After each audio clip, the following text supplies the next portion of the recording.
Hi, in this video we're going to show you how to do an Euler, which is also known as a half loop jump. It's a jump used in skating, usually to combine jumps together, but it can be done on its own. So let's show you how to begin on the barrier, and then we're going to show you how to do it out here on the ice. And at the end of the video, I've got some ways you can improve your Euler.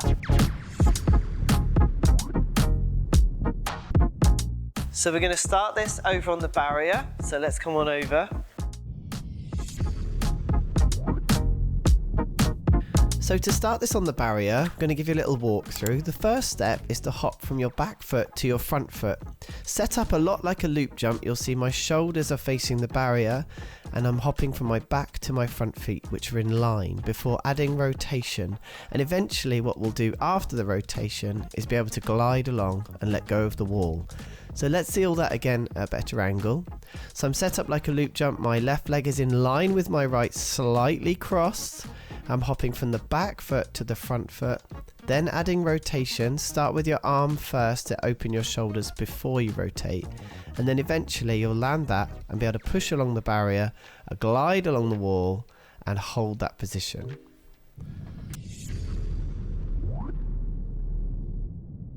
So once you've got the hang of it on the wall, we can try it out here on the ice, okay? So the prerequisite jumps for this, so the true jumps you should ideally have or be at least attempting very close to, is your 3 jump, your waltz jump, and your loop or your Rittberger jump, okay? So you should be able to do a 3 jump, and you should be able to have at least started your loop jump before we have a go at this, because the Euler, although it's nicknamed half loop, it is actually almost a full rotation. It can be if you don't rotate too far on the toe when you take off. It feels like a full rotation. Hey guys, if you haven't seen or heard yet, I've got an app in the App Store. I'm so proud of it. There's a lot of work gone into it. Let me show you what's inside. So inside we've got lots of off-ice warm-ups as well as courses, including the jump height, rotation and landing drills course, all your single jumps off ice in order, including all the entries you'll ever need. And also for your double jumps, there's a singles to doubles course of how you convert them. There's a whole library of on-ice warm-ups to inspire your first moments on the ice. And there's my pioneering follow-along ice dance course. 13 UK and US test dances in there. Steps, timing, edges, pattern, reminder cues, coaches tips, plus all the patterns for you to print off as well. Nice, clear, easy to follow, easy to read. You can get lifetime subscription, or you can just sign up for a monthly subscription to access all of this. As well as that, there's some skater specific workouts. Now these are goal focused, so there's workouts in there, for example, like higher spirals, faster rotation, higher jumps, things like that. So you've got a really specific goal to work towards. And there's also 400 skaters just like you in the community sharing their wins. You can track your progress. There's also a video analysis service, and you can screen this to smart TVs or your tablets. You can download it now in your app store. Just search for iSkateCoach. And now on with the rest of the video. The first step we're going to do away from the wall is to set up for your loop jump. So you'll have your right shoulder back, most of your weight on your back foot. For me, it's my right because I rotate anti-clockwise, and my left foot's in front of me. I'm going to take off in exactly the same way as I would have done my loop jump, but in the air I'm going to do that swap you just did on the barrier. So we'll take that as your first step. Set up your loop jump, lift your front foot off the ice. I'm going to bend my knee and get comfortable with landing on my left foot, back inside edge, and having this free leg behind me, and it's literally on the same line of travel as the skating leg. So it's hovering there over that tracing, and my shoulder line's pretty much on the same line as well. So set up loop, front leg off, hop to the front. There's a few things that might happen here. If you slip, you're probably too far forward, same as if you land and you scratch, probably too far forward. So, and I would say the same on the loop jump. And by the way, if you haven't seen it yet, check out my loop jump video here. It'll give you some really good tips for your loop jump. But the idea is that your weight is behind you, my head's in line with the heel of this back foot here as I take off, and it will be over the middle to back of this blade when I land. So if you look from the side, my head should be over this part of my blade as I land, so I can get a nice running edge.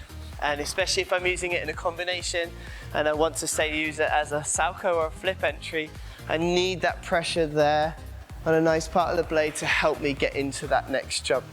Okay, so that's step one, from here to here. So you can try this, step one, from the back foot to the front foot. Now it's really key that you get your weight right in the middle of your blade before and after, so try this. A small bounce before you take off and after you land will make sure you're pressing on the middle of the blade. If you feel toe pick scratching, you're too far forward. It also helps to just hold your landing and do that little hop just on your landing foot to make sure you're solid on your landing, especially if you're using the Euler for a combination jump. So try a few hops in a row to see if you can get your weight there.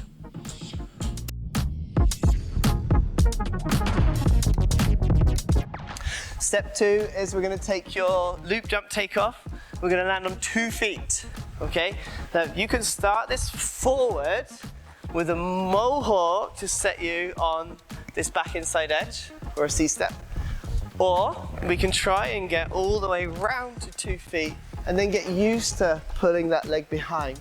So what I did there to get there is a crossover, because that will put this hip back and my free leg behind me on the same tracing when I land. So 1 foot loop takeoff, 2 foot cross and out, and that will get me on a nice back inside edge, ready to try it from there. 1 foot takeoff to 1 foot landing. Now, you might find the first time you try this, you do a little 3-turn like this, or you do the takeoff and you sort of 3-turn on your landing, and that's actually it's a good way to build up the guts to try it. All right, so don't worry, it's not wrong. Well, it's not a true Euler, but it will help you get to this backward landing is what we're after from here, okay?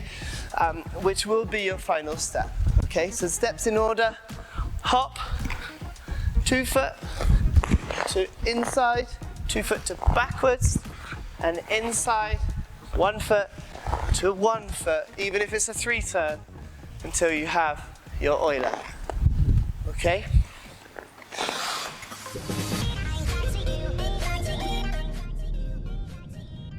Here's some improvements for your Euler. There's 2 ways I want you to think about improving. One is distance, because when you add this into combination jump, we need you to have enough speed and momentum to carry into your next jump. So if your Euler stops like this, and you've got nothing to use for the next jump, especially if it's an edge jump like salchow, you need that momentum. So what to think about to get your Euler to jump along? I'm going to use my left side, so my arm and my knee, I'm going to think about pulling out slightly as I take off, for me to then move toward as I leave the ice. So I'm kind of using this left side to open up very slightly before I close back in to come along. So I'll show you the difference. If I don't do that, this left side just comes around and I end up kind of where I took off.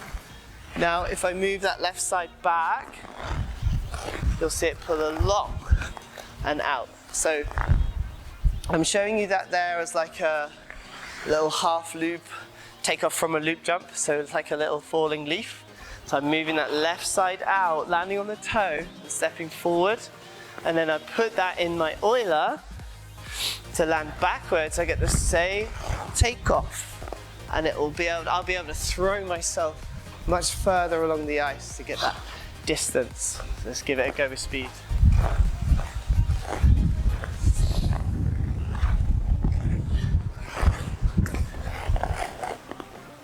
Okay.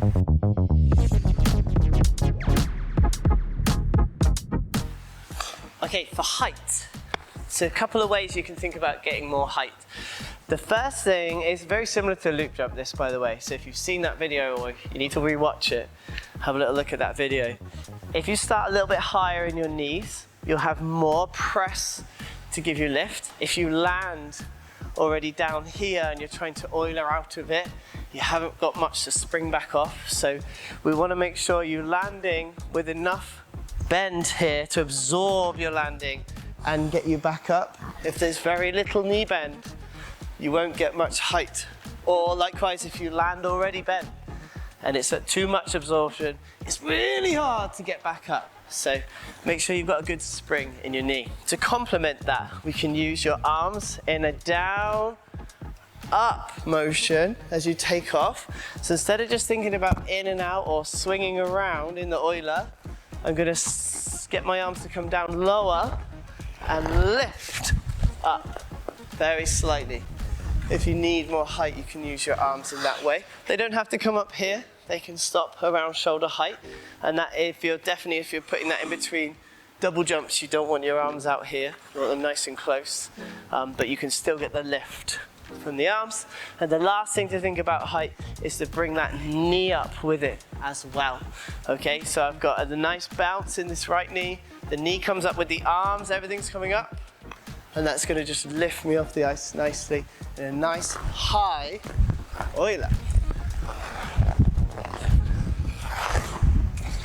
Woo-hoo-hoo. All right. Okay, here's a couple of things to be aware of when you're doing Euler. It's possible to do this with the shoulders leading, and it's also possible to do this with your edge leading on the ice. Let me explain what I mean by that. If I lead with my shoulders, I'm going to do a 3-jump Euler, so I'm going to start to put this in a combination so you can see the difference in the takeoff. I'm going to land my 3-jump, my shoulders go, and then I do the Euler. That's shoulders leading. Here's the other one. I do my 3-jump, my hips go, but my shoulders then just complement that. Now that depends what's happening after that Euler. Okay, so if I'm about to do a salchow or a flip, I don't really want my shoulders to be ahead of me because I want to be able to use them. If I'm using this Euler as a transition in something where I might need these arms here to do a nice arm movement, then leading with the arms is fine. But generally, if I'm jumping, we try not to cheat and lead with your shoulders and your arms on your takeoff, okay? So that's arms versus hips. Let me show you both again. I'll do it from, let's try different entries. We can talk about entries as well.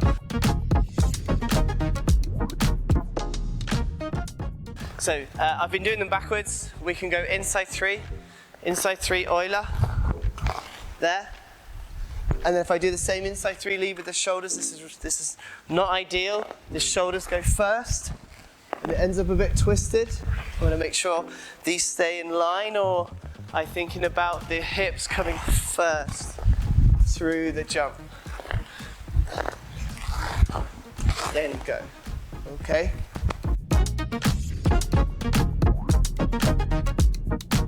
So to challenge your Euler, and it'll be good all round for your skating to do everything both ways, something us coaches love to do.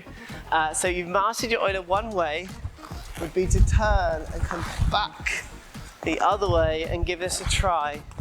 Both sides like this. Okay, give it a go. Right guys, I hope that's helped you understand the Euler or half loop. Have fun with it. Tag me in your attempts at iSkateCoach on Instagram and I'll share it to my stories. I love seeing you guys try out these things, and I'll add this to my jump playlist where now you have all 7 jumps, including the Euler. So if you did like the video guys, don't forget to leave a like and subscribe to the channel to see some more coming your way.